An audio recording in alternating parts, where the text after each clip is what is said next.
সাপ্তাহিক ছুটির দিনে বাজারে চাপ বাড়ে ক্রেতার। একই সাথে আজ শবে বরাত উপলক্ষেও বেড়েছে বেশ কিছু পণ্যের চাহিদা। বাজার পরিস্থিতি জানতে রাজধানীর কাউরান বাজার থেকে যুক্ত হচ্ছেন সহকর্মী দেলোয়ার দোলন। দোলন, আপনার কাছে জানতে চাই, শবে বরাত উপলক্ষে মাংস বা হালুয়া রুটি তৈরির যে উপকরণ সেগুলোর চাহিদা বেড়েছে কিনা, আর দাম কত রাখা হচ্ছে সেগুলোর, আর পাশাপাশি এটা জানাবো যে বাজারে যে খোলা সোয়াবিন তেলের সরবরাহ সেটার পরিস্থিতি বাকি।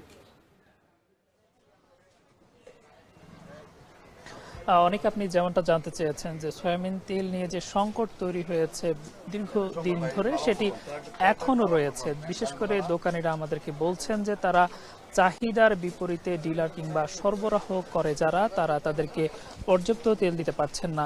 অনেক ক্ষেত্রেই ক্রেতাদের অভিযোগ সকাল থেকে আমরা শুনেছি, তারা বলছেন যে বাড়তি দামে তাদেরকে দোকান থেকে তেল, বোতলজাত যে তেল রয়েছে তা সংগ্রহ করতে হচ্ছে।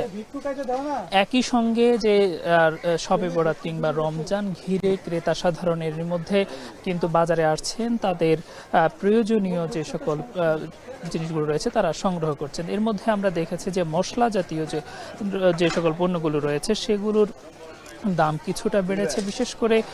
বিশেষ করে আমরা দেখেছি যে দারুচিনি সহ নানা ধরনের মশলা কিনতে ক্রেতারা আসছেন, আর দোকানিরা বলছেন যে আসলে দারুচিনি সহ অন্যান্য যে সকল মশলাগুলো রয়েছে সেগুলোর দাম কিছুটা বাজারে বেড়েছে। এছাড়াও বাজার ঘুরে আমরা কারওয়ান বাজারের আমরা মাংসের দোকানগুলোতে ঘুরেছি, সেখানে আমরা দেখেছি যে গেল এক সপ্তাহের ব্যবধানে বিশেষ করে ব্রয়লার মুরগির দাম 10 টাকা পর্যন্ত বেড়েছে। তবে অন্যান্য যে সকল মুরগিগুলো রয়েছে সোনালী মুরগি সহ সেগুলোর দাম অনেকটা স্থিতিশীল থাকলেও আমরা দেখেছি যে গরু এবং খাসির মাংসের দামও অনেকটাই বেড়েছে। বিশেষ করে শবে বরাতকে কেন্দ্র করে আজকে আমরা দেখেছি 780 থেকে 800 কিংবা কোনো কোনো জায়গায় আরও বেশি দামিও গরুর মাংস বিক্রি করতে আমরা দেখেছি। এছাড়া আলুর দাম যদি বলি, আলুর দাম কিন্তু গেল এক সপ্তাহের ব্যবধানে প্রায় প্রতি কেজিতে 5 টাকা বেড়েছে। আর এই 5 টাকায় যে বেড়েছে সেখানে আমরা দেখেছি যে বিশেষ করে পাইকারি দরে যে যারা খুচরা বিক্রেতা যারা রয়েছেন তারা বলছেন তারা পাইকারি দরে যে কিনছেন সেখানেই মূলত দাম বেড়েছে, ফলে তাদেরকে বাড়তি দাম বিক্রি করতে হচ্ছে। এই ছিল আমার কাছে থাকে কাউরান বাজার থেকে সবশেষ তথ্য। অনেক দর্শক, যেমনটা বলছিলাম, সাপ্তাহিক ছুটির দিনের পাশাপাশি শবে বরাত, আর এই দুটো একটা দিনকে কেন্দ্র করে নিত্যপণ্যের বাজারে ক্রেতা সমাগম কিন্তু বেড়েছে। মাছ, মাংস, সবজির দাম হাতের নাগালে থাকলেও চাল ডাল সহ মুদি পণ্যের দাম না কমায় স্বস্তি ফিরছে না জনমনে। এ বিষয়ে বিস্তারিত জানাতে নীলফামারীর সৈয়দপুরের পৌর মার্কেট থেকে যুক্ত আছেন সহকর্মী আমিরুল বাপ্পি। সরাসরি চলে যাচ্ছে যার কাছে। বাপ্পি, আপনার কাছে জানতে চাই যে মাছ, মাংস, সবজির দাম কমলেও অন্যান্য যে পণ্যের দাম কমছে না, তার পেছনের কারণ কি বলছেন ব্যবসায়ীরা? আর আপনি সরবরাহ ঘাটতি দেখতে পাচ্ছেন কিনা, ব্যবসায়ীরা বা কি বলছেন সরবরাহ সম্পর্কে সবশেষ? অনেক মূল যে সংকটটা সেটি হলো মুদিখানার যে আইটেমগুলো আছে সেই আইটেমের মধ্যে আছে চাল এবং তেল, এবং এই দুটোরই আসলে সরবরাহের ঘাটতির কথা বলছেন। যদিও চালের ক্ষেত্রে সেরকম ঘাটতি না থাকলেও সয়াবিন তেলের ঘাটতি প্রচুর পরিমাণে রয়েছে।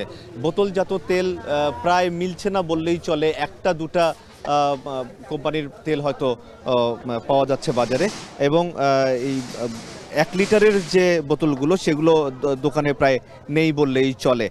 যেগুলো 5 লিটার এবং 3 লিটার সেগুলো হয়তো পাওয়া যাচ্ছে, এবং এর দাম যেটি বোতলের গায়ে লেখা আছে তার থেকেও অনেক বেশি নিচ্ছেন, কারণ তাদের বিক্রেতাদের দাবি যে তাদেরকে বেশি কিনতে হচ্ছে। আর খোলা তেল বিক্রি হচ্ছে 200 টাকা প্রতি লিটার, যার কারণে এই তেলের দাম যে বেড়েছে, এই তেলের দামের প্রভাব পড়েছে অন্যান্য মুদি আইটেমগুলোতেও। যেমন টয়লেট্রিজের দাম বেড়েছে, সাবান, গুঁড়া সাবানে প্রায় 5 থেকে 10 টাকা পর্যন্ত বেড়ে গেছে প্রতি পিসে এবং প্যাকেটে।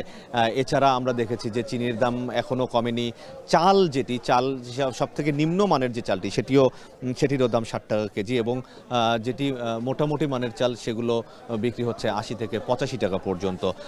আজকে একটু শবে বরাত এবং শুক্রবার উপলক্ষে একটু দাম বেশি আছে মুরগির দামটা। আমরা দেখতে পাচ্ছি যে মুরগির দাম প্রকারভেদে 20 থেকে 50 টাকা পর্যন্ত বেড়ে গেছে। এছাড়া গরুর মাংস এবং মাছের দাম সহনীয় পর্যায়ে আছে, এবং বেশিরভাগ সবজি বিক্রি হচ্ছে 20 থেকে 30 টাকায়। সুতরাং শাকসবজিতে স্বস্তি, কিন্তু এই যে মুদি আইটেমগুলোতে স্বস্তি না থাকার কারণে একটু দোদুল্যমান অবস্থা, এবং ক্রেতারা বলছেন যে এটার দাম দ্রুত কমানো উচিত। অনেক এই ছিল আমার কাছে সব শেষ অবস্থা।